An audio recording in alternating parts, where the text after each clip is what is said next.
우리 하나님의 귀한 은혜와 사랑을 마음속에 다시 한번 또 감응하고 또 반응하는 또 귀한 예배가 되기를 소망합니다. 자, 오늘은 자기의 비밀을 숨기지 않으시는 하나님, 이런 제목으로 말씀을 나눠보고자 합니다. 우리가 잘 아는 말씀이죠. 벌써 어떤 말씀인지 떠오르는 성경 말씀이 있죠. 주 여호와께서는 자기의 비밀을 그 종 선지자들에게 보이지 아니하시고는 결코 행하심이 없으시리라. 언제 이 말씀을 가장 많이 듣습니까? 예언 전도회 때, 많은 경우에 이 말씀을 처음 말씀으로 꺼내게 됩니다. 그리고 이어서 다니엘서 2장과 7장, 요한계시록 그 말씀들을 쭉 풀어가면은, 이야, 하나님이 정말 그러시구나, 하나님께서 모든 것을 말씀하셨구나, 그런 아주 정말 강력한 파워풀한 그 메시지를 듣게 되고 감동을 받게 됩니다. 물론 이 말씀을 그렇게 적용하는 데는 아무 문제가 없습니다.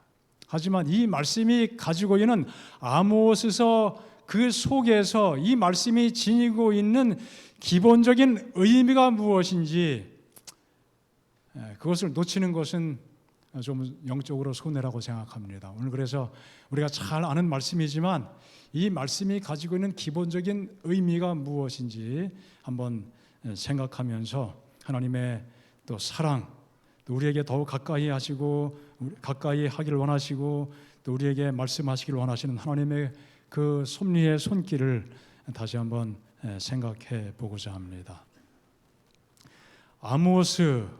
아모스서는 우리가 이 말씀을 이해하기 위해서 아모스서의 전체 내용을 좀 살펴볼 필요가 있습니다.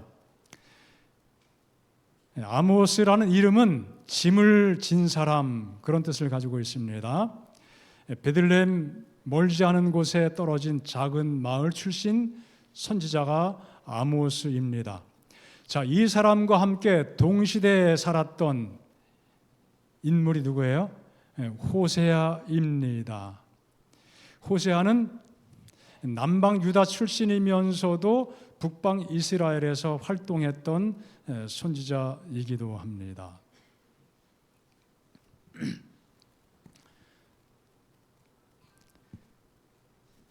자, 이 사람이 아모스가 활동했던 그 시기에 북방 이스라엘의 왕, 남방 유다의 왕, 남방은 우시야, 북방은 여로보암 2세입니다.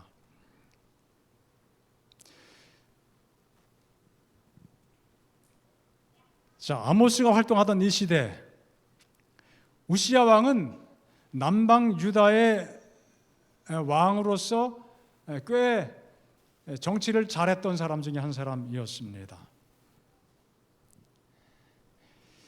자, 보시는 것처럼 우시야는 꽤 어린 나이에 왕이 됐어요. 굉장히 어린 나이였죠. 그가 통치를 잘 해서 경제적으로 또 군사적으로 강대한 나라, 그리고 전성기를 누리게 되었습니다. 자, 여로보암 2세는 북방 이스라엘의 왕이었습니다. 열왕기하 14장에 보면은 이 왕의 행적을 기록하고 있습니다. 41년 동안 통치했습니다. 꽤 긴 세월을 통치했죠. 하나님께서는 요나서를 통해서 이 열왕기하에 보면은 요나서에게 말씀하셔서 이 여로보암 왕이 어떤 일을 하게 될 것인지를 예언하셨는데, 이스라엘의 많은 영토를 여로보암 왕 때 회복하게 될 것이다. 그리고 그 말씀이 이루어지게 됩니다. 여기 서술된 것처럼 다윗 왕 시절은 그야말로 이스라엘의 전성기였습니다. 그 솔로몬 때까지 그 전성기가 잘 유지가 됐습니다. 그러나 그 이후 어떻게 됐어요? 아주 급속하게 분위기가 반전이 되고 깊은 구렁이에 떨어지게 되죠. 그런데 여로보암 때 다윗 시대에 확보했던 그 영토, 거의 그 수준의 영토를 회복하면서 아주 강대한 모습을 보이게 되었습니다.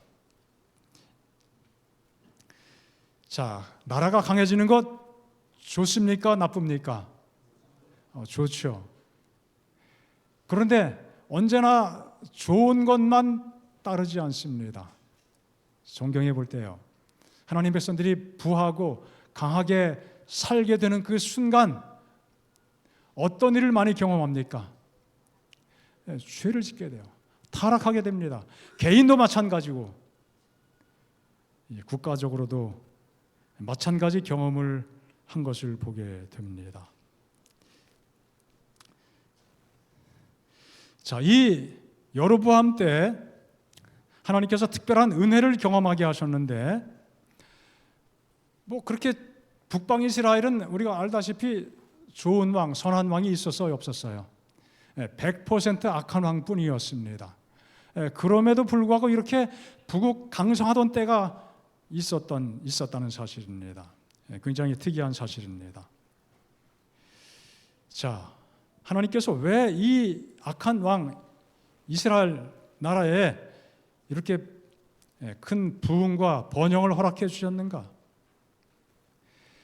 이 나라가 잘 된 것은 여로보암이 통치를 잘하고 정치를 잘해서 그렇게 된 것이 아니었습니다.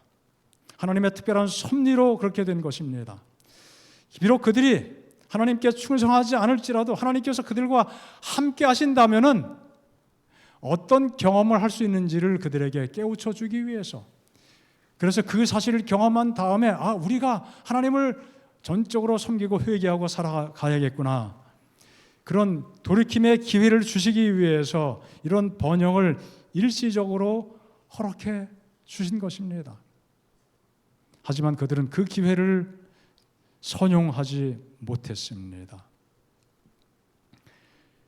사람들은 그들의 알량한 교만과 자존심을 앞세워서 하나님을 받아들이지 않는 경우가 참 많습니다.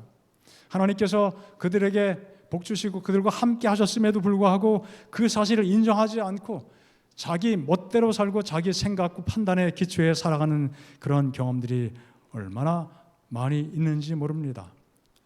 이 여로보암 시대도 마찬가지입니다. 그래서 하나님의 그 은혜를 깨닫지 못하고 점점 나라가 악하게 빠져들게 됩니다. 악에 빠져들게 됩니다.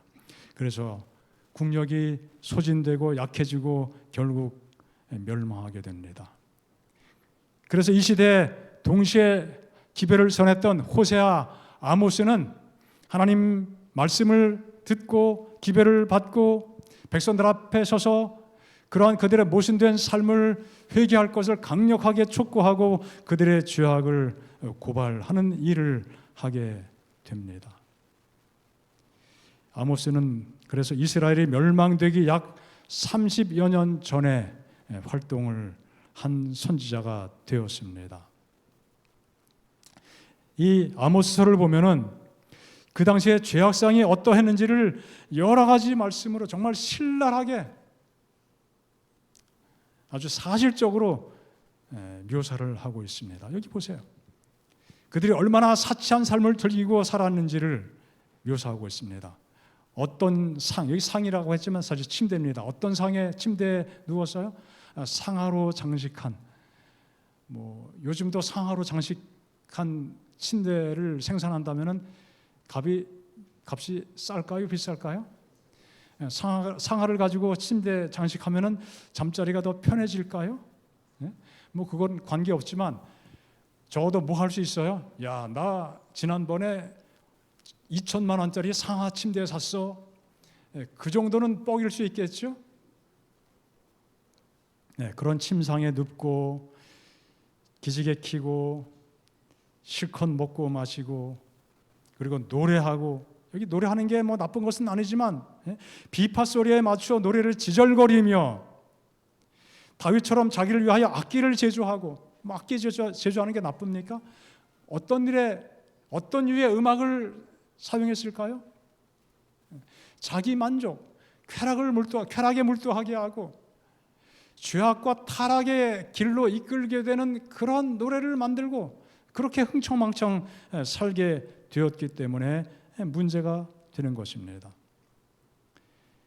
정말 요즘에도요, 명품, 최근에 기사 보니까 북한의 김여정 무슨 백을 들었다고요? 어느 제품인지가 기억은 안 나는데 굉장히 고가의 비싼 명품을 들었다고 그렇게 어디에요? 뭐 하여간 뭐 몇 천만 원짜리 고가품 그런 거예요. 뭔가 좀 어울립니까? 어울리지 않습니까? 백성들은 정말 굶어 죽는 사람이 많이 나오는 그 상황, 배고픈 사람들이 얼마나 많은데 자기는 자본주의가 어떠니 저쩌니, 괴뢰도당이 어떠니 저쩌니 하면서, 그리고 또 우리나라 현대 스타리아 그 차를 가지고 또 호위하면서, 참 말이 안 돼도 너무 안 된다 이거는. 그런 생각을 여러분도 하셨죠. 뭐 그건 또 그쪽 사정인데, 뭐 우리는 어떻습니까? 뭐 명품을 판매한다, 게시한다 그러면 어떤 일이 벌어집니까? 소위 오픈 앤 런, 뭐예요? 매장을 열자마자 무섭게 어떻게 해요? 달려가서 선착순. 왜? 한정되어 있으니까 내가 먼저 살려면 어떻게 돼요? 백화점 문 열자마자 뛰어 들어가야 되는 겁니다. 그래서 그런 걸 뭐라 그래요? 오픈 앤 런입니다. 그런 거 자주 보도가 되지요. 여러분 그런 거 하고 싶습니까? 어떻습니까? 관심 있어요, 없어요? 관심 없죠. 복 많이 받으셨습니다. 세상이 그렇습니다. 얼마나 사치를 즐기고 자랑하는지 알 수가 없습니다. 사람이 사는 집은 점점 고급화가 됩니다. 상하 침대가 문제가 아니죠. 몇 억 주고 집을 사가지고 또 몇 억 주고 집을 다시 리모델링을 합니다. 최고급, 뭐 나쁘지 않을 수 있죠. 그러나 그런 곳으로 생각의 방향이 설정이 되고 몰두하게 되면 어떻게 될까요? 우리의 생각이 어디로부터 멀어질 수 있습니까? 하늘로부터. 영적인 일에 무관심하게 되고 하나님께서 원하시는 그 뜻을 따라 살아가는 그 일에 굉장한 제약을 느끼게 될 것입니다. 막지 못할 흐름이긴 하지만 우리가 이 세상의 흐름에 맞춰서 사치에 몰두하는 일은 얼마나 위험한 것인지 동시에 기억하고 살아가야 되겠습니다. 여기 보니까 또 얼마나 끔찍한 악행을 저지르는지 여기 내용들이 가난한 자, 연약한 자를 억압하고 착취하는 그 신뢰들을 많이 언급했습니다. 이게 말이 되지 않는 이야기들인데 그런 것들이 있어요. 은을 받고 의인을 팔고 신 한 켤레를 받고 누굴 팔아요? 가난한 자를 팔았다 그랬어요. 이게 실제적인 상황인지 비유적인 상황인지 저도 긴가민가해요. 사람이 신 한 켤레 값도 안 될까? 어쨌든 그와 방불할 정도로 연약하고 가난한 사람들에게 아주 불리한 삶의 환경을 만들고 그것을 이용해 먹고 억압하고 착취하는 그 일들이 이 시대에 벌어지게 된 것입니다. 힘 없는 자의 머리를 티끌 먼지 속에 발로 밟고 연약한 자의 길을 굽게 하고, 이거는 정말 읽기도 좀 곤란스러운 일이 있습니다. 건너뛰겠습니다. 모든 제단 옆에서 전당 잡은 옷 위에 누우며, 전당 잡은 옷, 불쌍한 사람 돈 빌려주고 전당 잡은 것이죠. 그걸 가지고 제단 옆에서 눕는다고 그랬어요. 앞뒤가 맞지 않습니다. 그들의 신전에서 벌금으로 얻은 포도주를 마신다. 이 백성들이 행복할 수 있겠습니까? 인권이 유린되고 사람들이 처참하게 살아가는 그 삶의 모습을 여기 말씀하고 있습니다. 여기 또 이렇게 말씀합니다. 여기 또 반복됐어요. 은으로 힘없는 자를 살고 신 한 켤레로 가난한 자를 사고, 찌꺼기 밀을 팔자. 뭘 팔아요? 찌꺼기 밀을 팔자. 장사하는 사람은 그래도 돈이 많은 사람이에요. 이거라도 먹고 살아야 되는 사람은 정말 없는 사람, 불쌍한 사람인데 썩은 거 팔고 끼어 팔고 정의를 쑥으로 바꾸고 공의를 땅에 던지는 일들이 비일비재하게 된 것입니다. 정말 우리는 이 시대에 인권이 많이 개선된 시대에 살고 있기 때문에 참 천만만 다행이죠. 자, 하지만 한편 보면은 이와 같은 일들이 오늘처럼 문명화된 이 시대에도 여전히 그 형태만 바뀌었을 뿐이지 동일한 일들이, 동일한 성격의 일들이 계속 진행되고 있음을 우리가 부인할 수 없습니다. 이 시대, 오늘 우리가 살아가는 이 시대에도 약자들이 얼마나 많은지 알 수 없습니다. 그 중에 우리도 좀 포함됐다고 볼 수 있겠죠. 별 강자는 아닌 것 같고, 아주 정말 바닥에 떨어진 약자는 아닐지라도 그래도 나도 그래도 약자에 속했다. 그런 느낌들을 많이 가질 것입니다. 소위 이 시대 경제 사회 구조 속에서, 기업 구조 속에서 소위 계약직이라고 하는 일을 하는 분들 많습니다. 얼마나 많은 위험에 방치되는지 분명한 규정이 있지만 그것들을 무시하면서 얼마나 많은 사람들이 산업 현장에서 재해를 당하고 끔찍하게 목숨을 잃어버리게 되는지 알 수 없습니다. 이스라엘 역사 속에서 바로 이 시대, 이보다 더한 일들이 끊임없이 벌어졌음을 성경이 이야기해 주고 있습니다. 이 자본주의 시대, 물질주의 시대, 참 풍요로운 것 같으면서도 여전히 극심한 고통 가운데 사는 사람들이 참 많이 있습니다. 이 자본주의 흐름 속에서 억압과 착취는 여전히 반복되고 있는 것입니다. 이것은 구조적인 문제일 수도 있고 더 깊은 곳에서는 인간의 본성적인 문제일 수도 있을 것이에요. 두 가지가 다 포함됐죠. 얼마나 많은 문제들이 발생되는지 모릅니다. 자, 자본주의에 반대되는 개념은 무엇입니까? 공산주의죠, 공산주의. 민주주의에 반대되는 개념이 공산주의가 아니고 자본주의에 반대되는 개념이 공산주의입니다. 공산주의는 뭡니까? 같이 일하고 같이 공평하게 나눠 먹고 같이 나눠 갖자. 이게 공산주의예요. 그런데 공산주의는 필연적으로 민주주의라고 하는 것과 결합이 안 돼요. 민주주의와 공산주의가 결합이 된다면은 그보다 좋은 세상이 있을 수가 없을 겁니다. 그런데 공산주의는 그렇게 공산이 안 되기 때문에 어떻게 해요? 억압하고 독재하게 되잖아요. 그런데 독재하면서 공산을 합니까, 안 합니까? 말만 공산이지 공산이 아니에요. 정말 이 자본주의 사회보다 더 끔찍한 억압과 착취가 벌어지게 되고,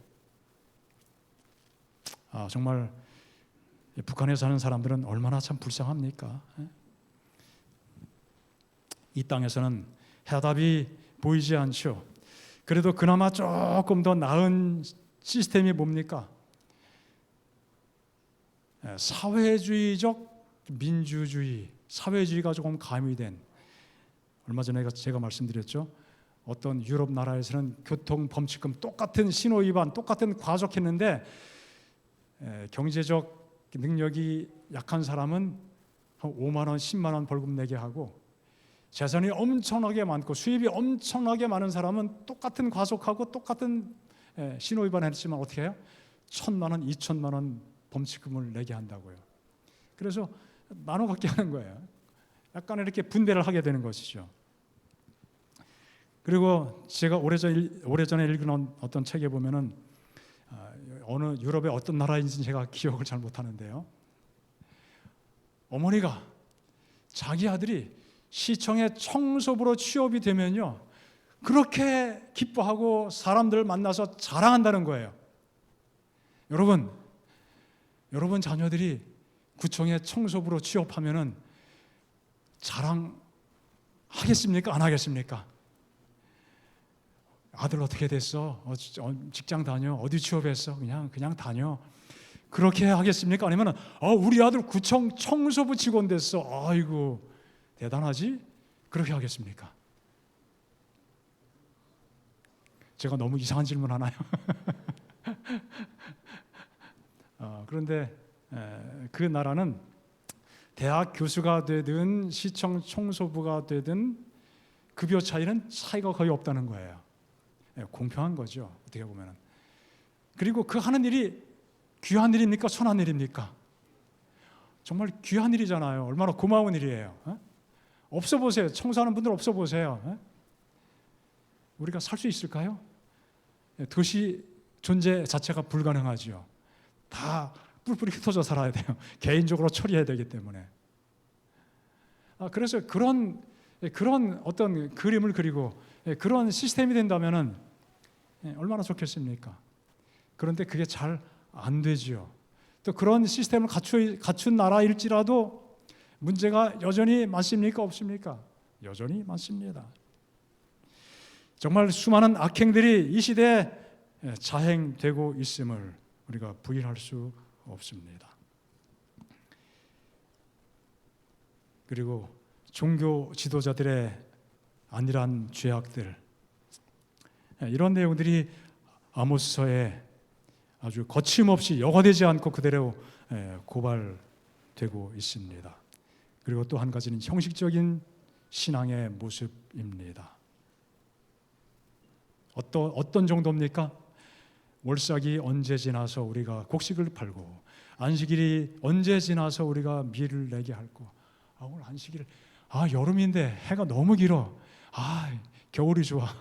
5시면 꼴랑 해가 넘어가야 되는데 8시가 뭐야.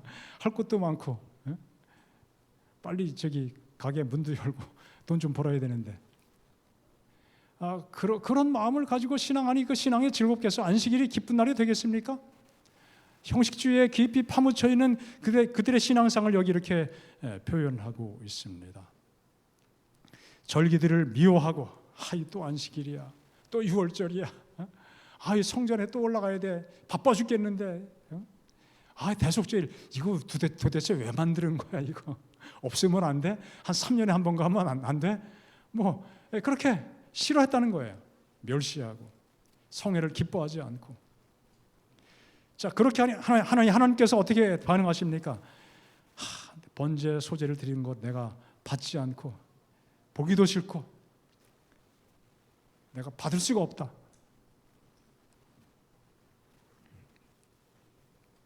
자, 이런 모습을 가지고 하나님 백성들이 살아갈 때 하나님께서 그 다음 말씀은 당연한 말씀이죠. 그렇게 살면은 큰일 난다, 안 된다, 장차 큰 어려움을 당하게 될 것이다. 그리고 여러 가지 재난과 재앙이 임하게 될 것을 반복해서 말씀을 하고 있습니다. 그런 말씀들이 아모스서에 아주 많이 기록되어 있고 다른 선지서도 마찬가지입니다. 아무도 피해갈 수 없는 그러한 어려움 가운데 처하게 될 것이다. 왜? 그들이 저지르고 있는 악행 때문에 필연적인 결과를 그들이 거두게 될 것이라고 말씀하고 있는 것이죠. 그래서 마치 사람이 사자를 피하다가 뭘 만날 수 있듯이, 곰 만나듯이, 혹은 집에 들어가서 손을 벽에 대었다가 뱀에게 물리는 것 같이, 이렇게 되면 사람들이 뭐라고 이야기합니까? 오늘 재수 더럽게 없다. 하지만 하나님의 백성들이 그렇게 악행을 저지르고 살아갈 때는 반드시 거기에 상응하는 결과가 따르게 될 것이라고 하나님께서 간절하게 말씀하고 있는 것이에요. 이 땅에 기근을 보내겠다. 양식이 없는 기근도 문제고 그것 때문에 줄이는 것도 큰 문제지만 물이 없는 것, 그 기근도 정말 끔찍한 문제지만 더 큰 문제는 뭐라고요? 하나님의 말씀을 듣지 못했다기보다 안 들은 것이죠. 말씀을 거부하는 것입니다. 거절하는 것입니다. 그런 일들로 인하여 겪게 되는 기근이야말로 가장 심각한 기근이라고 말씀을 하고 있습니다. 여기 아까 반복된 말씀과 좀 비슷하게 말씀들이 또 나오죠. 자, 이런 일들. 자, 그래서 그 다음에는 이 말씀 속에는 또 이런 내용들이 자연스럽게 포함되어 있습니다. 하나님께서는 아모스를 통하여 간절하게 호소하십니다.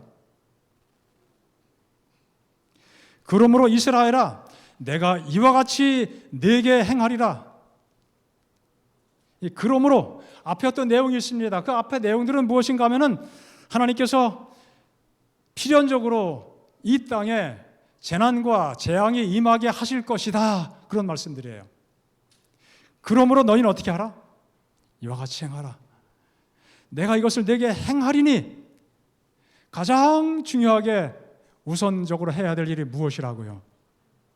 하나님 만나기를 예비하라. 하나님 만나기를 예비하라. 무슨 의미입니까? 회개하라는 이야기예요. 하나님을 만나고 하나님의 말씀을 받아들이고 그분의 뜻이 무엇인지 깨닫고 그분의 뜻을 따라 삶을 개혁하고 사회를 변화시키고 그런 일을 하지 않으면 반드시 필연적으로 여러 가지 어려움들이 재앙들이 따르겠다고 말씀하고 있습니다. 너희는 살려면 선을 구하고 악을 구하지 말지어다. 너희는 악을 미워하고 선을 사랑하며 성문에서 정의를 세울지어다. 그리고 우리가 자주 기억하는 말씀, 오직 정의를 물같이 공의를 마르지 않는 강물같이 강같이 어떻게 하라? 흐르게 할지어다. 기독교 신앙을 가지지 않는 사람일지라도 사회주의, 사회개혁을 부르짖는 사람들은 특별히 아모스에 나온 이 말씀을 참 잘 인용하더라고요. 공의를 어떻게 하라? 강물같이 흐르게 하라. 이 사회에 썩어 빠졌다. 부조리가 많다. 모순이 많다.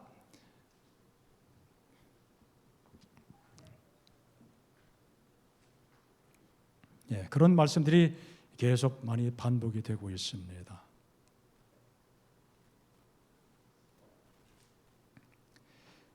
그리고 7장부터 9장에 보면은 메뚜기 재앙, 또 타는 불꽃, 그 다음에 다림줄, 과일 광주리 그런 이야기가 나오고 이 모든 것들이 다 그들에게 어떤 재난이 임하게 될 것인지를 강조하는 말씀들이에요. 다림줄, 뭐 하는 거예요? 건축할 때 요즘은 전자식으로 하더라고요. 딱 틀면은 그냥 수직과 수평이 다 이렇게 맞춰져 가지고 빨간 줄로 그냥 쫙 띄워가지고 옛날처럼 먹물 튀겨가지고 하는 거 없습니다. 뭐 비싸지도 않더라고 보니까요. 기준을 딱 갖다 놓고 보면은 어떻게 해요? 이게 삐뚤어졌는지 울퉁불퉁한지 딱 파악이 되죠. 하나님께서 뭐 하시겠다는 거예요? 기준이 되셔서 너희들의 삶이 바른지 왜곡됐는지 내가 판단하겠다. 정렬해라. 그런 말씀이죠. 그렇게 기별들을 증거하시면서 마침내 이 모든 하나님의 호소에도 불구하고 말을 듣지 않게 되면은 어떻게 될 것이다. 제단과 성전이 다 파괴될 것이다.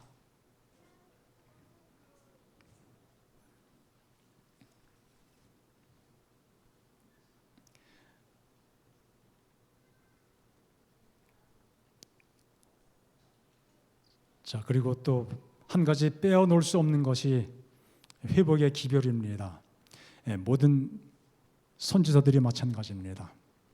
기본적으로 하나님께 메시지를 받고 백성들 앞에 서서 그들의 죄악상을 고발합니다. 선지자들이 많이 나왔다는 이야기는 무엇을 방증합니까? 그들의 삶이 하나님을 떠나고 거역했다는 것을 방증합니다. 그런 삶이 많았기 때문에, 그런 일이 자주 있었기 때문에 그때마다 시대마다 하나님은 하나님의 종 선지자를 통해서 그들을 바로 잡기 위해서 무던히 노력하셨습니다. 그것이 선지자의 기본 베이스입니다. 듣지 않으면은 고난을 당한다. 그리고 돌아오라.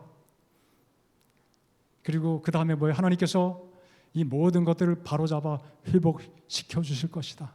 어떨 때는 돌아와야 회복시켜 주시기도 하지만 어떨 때는 뭐예요? 돌아오지 않을지라도 하나님께서 궁극적인 먼 미래 하나님의 교회를 통해서 이 모든 하나님의 계획과 약속을 반드시 이루어 주시겠다는 약속을 이 선지서 가운데 끊임없이 주고 있습니다. 그래서 이 아모스에도 보면은 회복에 대한 약속이 참 많이 언급이 되어 있습니다. 날이 이를지라 그 날이 올 것이다. 여호와의 큰 날이 올 것이다. 모든 것들이 다 바르게 세워지게 될 것이다. 정말 하나님의 감사한 회복의 약속입니다. 모든 것이 건축되고 회복될 것이다. 자, 이 모든 말씀을 우리가 마음속에 정리할 때 드디어 아모스 3장 7절의 말씀의 의미가 무엇인지 알 수 있게 됩니다. 자, 무슨 뜻입니까? 하나님께서 비밀을 그 종 선지자들에게 보여주셨다는 것은 곧 무엇을 의미합니까? 우리에게 다니엘서를 읽을 때 그 말씀을 잘 깨달아야 된다. 그 말씀을 주시기 위해서 이 말씀을 여기 기록해 주신 것입니까? 아닙니다. 세상이 타락하고 악해지고 수많은 모순 속에 흘러갈지라도 하나님 백성들은 그 모든 것들을 바르게 직시하고 그 세상의 물결에 휩쓸리지 말고 여전히 믿음을 가지고 살아가야 된다는 호소를 우리에게 말씀하고 있는 것입니다. 돌아와라. 돌아오지 않으면은 이 나라가 어떻게 돼요? 파멸에 이르게 되고 성전이 회파되고 모든 제단들이 다 무너지게 될 지경까지 이르게 될 터인데 하나님께서 그런 일이 발생되기 전에 그렇게 되지 않도록 하기 위해서 어떻게 하는 거예요? 돌아오라 호소하시는 거예요. 하나님께로 돌아와야 된다. 그 비밀을 말씀하신 그 사실은 하나님의 사랑의 호소인 것입니다.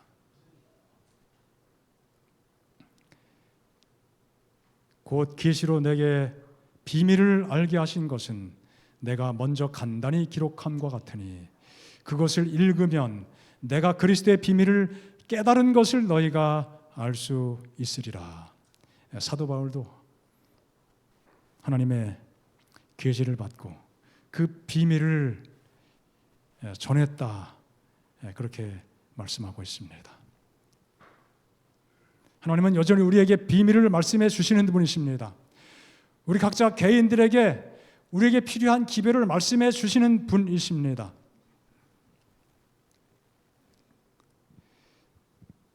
아모스 시대 하나님 백성들은 하나님의 기별을 듣고도 순종하지 않았습니다.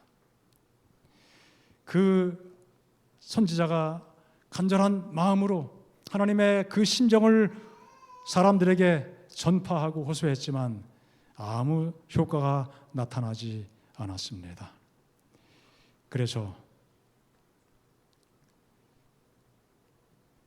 마침내 끔찍한 결과를 만나게 되었고 하나님 말씀에 대한 기가를 그들이 해결하지 못하고 엄청난 재난 가운데 서게 되고 나라가 망하게 된 것입니다. 여러분, 우리에게 비밀을 말씀하신 것은 하나님의 무엇이라고요? 사랑입니다. 아모스 3장 7절은 예언서를 이해할 때만 필요한 말씀이 아닌 것입니다. 우리에게 각 개인에게 개별적으로 우리의 삶을 하나님의 지혜로 말씀해 주셔서 하나님의 뜻을 따라 살아갈 수 있도록 끊임없이 속삭이시는 하나님의 말씀인 것을 기억하시기 바랍니다. 성경 가운데는 하나님께서 말씀해 주심으로 구원의 큰 은혜를 누렸던 수많은 기록들이 있습니다. 노아도 마찬가지였고 아브라함도 그러했고 요셉도 그러했고 다니엘도 마찬가지였습니다. 듣게 되었을 때 그들은 살았습니다. 바로처럼 듣지 않게 되었을 땐 그와 더불어 모든 군사가 한꺼번에 물속에 홍해 바다 가운데 매장되기도 했습니다. 하나님께서는 우리 재림 성도들에게 그 누구보다, 그 어떤 신앙, 기독교 신앙 가진 사람들보다 미리 말씀해 주신 것이 참 많지 않습니까? 얼마나 귀한 기별을 가지고 있는지 모릅니다. 정말 귀한 비밀들이에요. 여러분, 이 정보를 취급하는 그런 기관들이 있어요. 그래서 정보도 1급이 있고 2급이 있고 3급이 있고 다 등급이 나눠져 있잖아요. 3급 비밀을 접할 수 있는 사람들은 많습니다. 그런데 비밀의 급수가 높아질수록 어떻게 해요? 아무나 그 비밀을 열어볼 수 있는 권한이 주어지지 않죠. 특별한 사람, 소수의 몇 사람만 그 극비를 접할 수 있게 되죠. 우리는 그런 측면에서 볼 때 하나님께서 우리에게 주시는 그 음성을 정말 하나님께서 나에게 밝혀주시는 비밀로서 간직하면서 그 주시는 음성에 감사히 반응하고 따라 순종하는 그러한 삶을 살아가야 되지 않겠습니까? 하나님께서 말씀하신 것처럼 우리 개인적인 삶 속에서도 하나님의 공의가 실현될 수 있기를 간절히 바랍니다. 세상의 흐름과 또 사치와 방탕에 우리의 삶을 내어 맡길 것이 아니라 원칙에 굳게 서고 하나님의 사랑에 굳게 설 수 있는, 그리고 우리보다 더 연약한 사람, 우리가 약자라고 생각하지만 또 보면은 우리보다 더 연약한 자가 있어요, 없어요? 있습니다.